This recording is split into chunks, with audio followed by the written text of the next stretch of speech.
Minus பக்கங்கள். Hi friends, இது மாலிகாவின் கேளுங்க கதை கேளுங்க. மானஸ் எழுதிய கோடைக்கால மின்மினி, அத்தியாயம் 51. சொல்ல முடியாத நன்றிகள் முத்தங்கள் ஆகின்றன. அறிவுமதி வரிகள். சிட் அவுட்டில் இருக்கும் மூங்கில் நாற்காலியில் அமர்ந்து கைகளை தலைக்கு பின் கோர்த்து கண்கள் மூடி யோசனையில் ஆழ்ந்திருந்தான் ரகுநந்தன். அரவம் கேட்டு கண்கள் திறக்க புன்னகையோடு அவன் அருகில் வந்தார் ஜெயராஜ். மாமா என்றான் ஆசையாக. வாங்க வாங்க என்று விட்டு தனக்கு அருகில் ஒரு நாற்காலியை இழுத்து போட்டான். அதில் வந்து அமர்ந்தவர், என்ன மாப்ள, பலமான யோசனை போல என்றார்.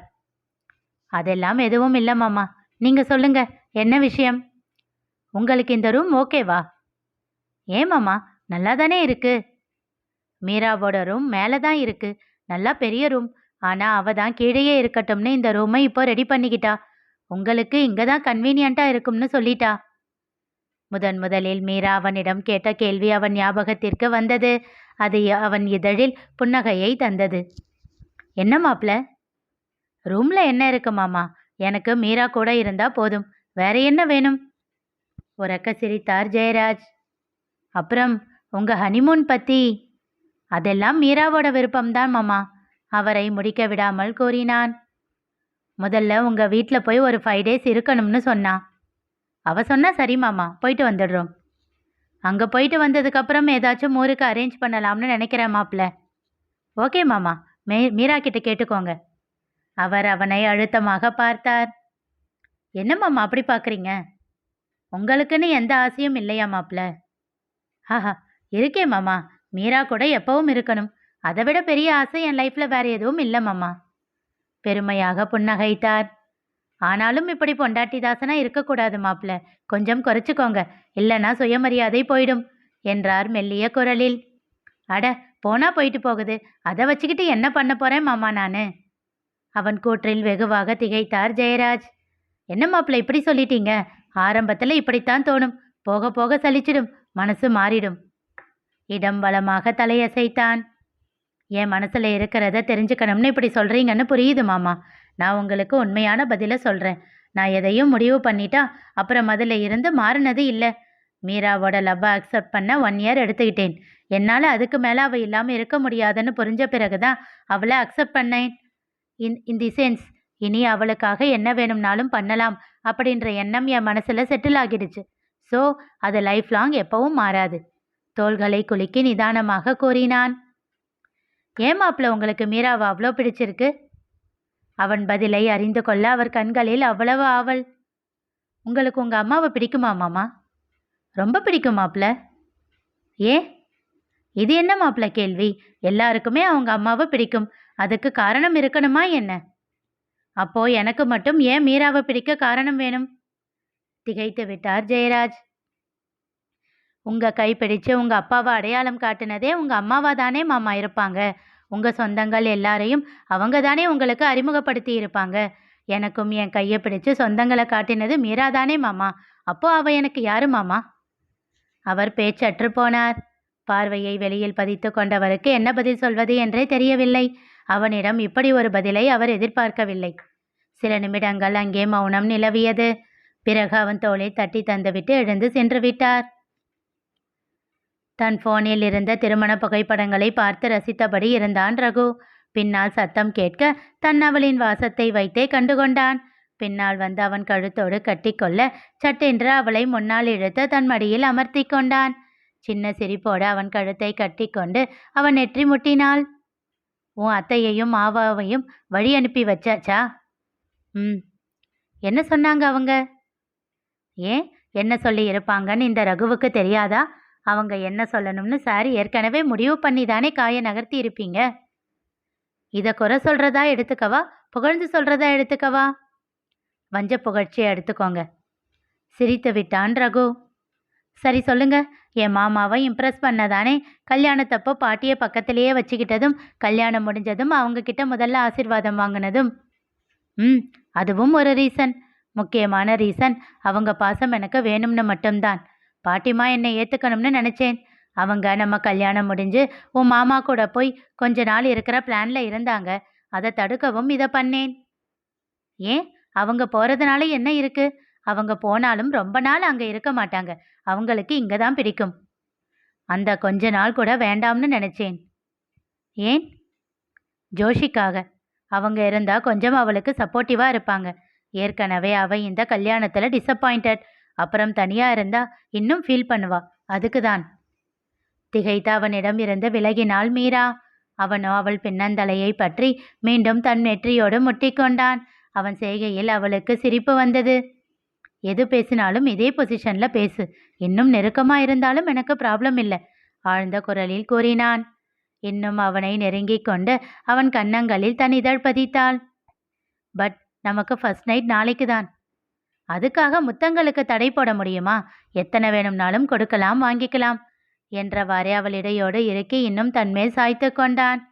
அவனிடம் அவள் மனம் தடுமாறியது. தன்னை கட்டுப்படுத்தி கொள்ளாமல் அவனுக்கு முத்தங்களை வாரி வழங்கினாள். நாளைக்கு வரைக்கும் வெயிட் பண்ணணுமா மீரா? அவன் கேள்வியில் சட்டென்று அவனிடம் இருந்து விலகினாள். இது சரியில்லை, நான் ஸ்லிப் ஆகிறேன், நீங்க தள்ளியே இருங்க. அவன் எதிரில் நாற்காலியை போட்டு அமர்ந்தாள். அவனோ அவளை பாவமாக பார்த்து வைத்தான்.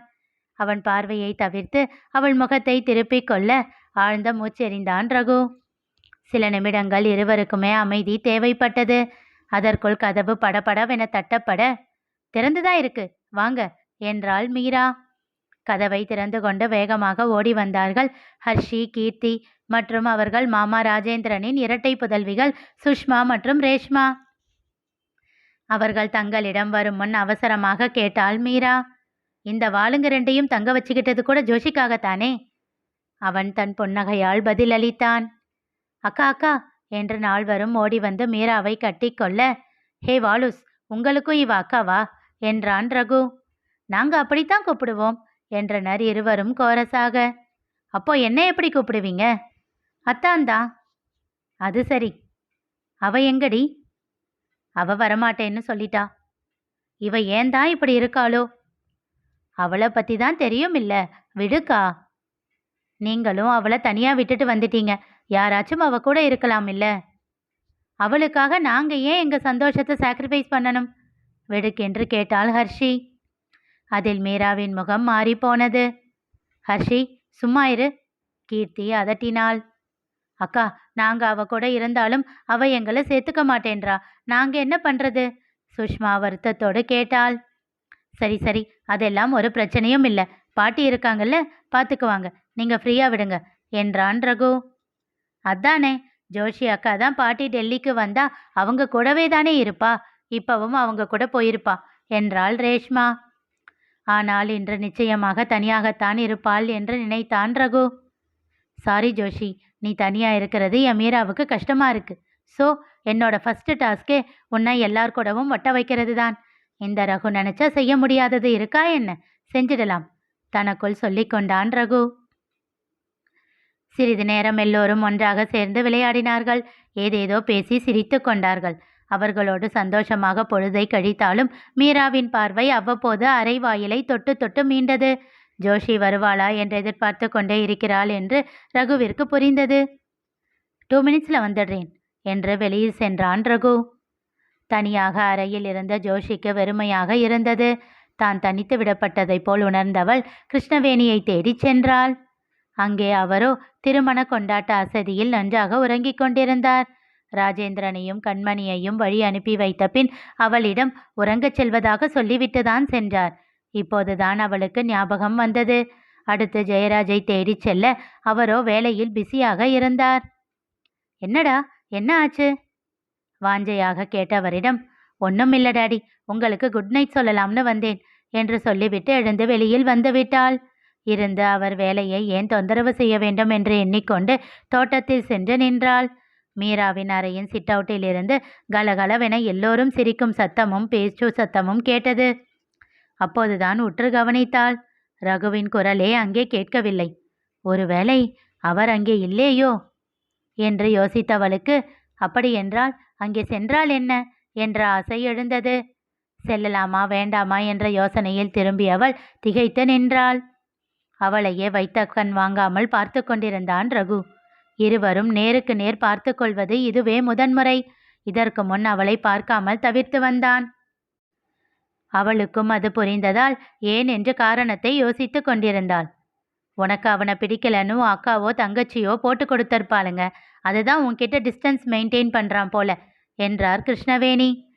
அப்படியே இருக்கட்டும், அதுதான் அவருக்கும் நல்லது என்று அசட்டையாக கூறியிருந்தாள் ஜோஷி.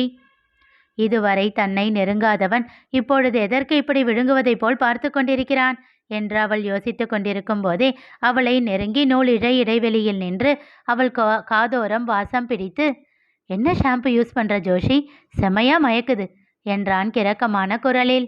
அதில் உடல் தூக்கி வாரி போட அதிர்ந்து நின்றாள் ஜோஷிதா. ரகு ஏன் அவ்வாறு செய்தான் தெரிந்து கொள்ள தொடர்ந்து கேளுங்க. கதை கேளுங்க. மீண்டும் சந்திப்போம்.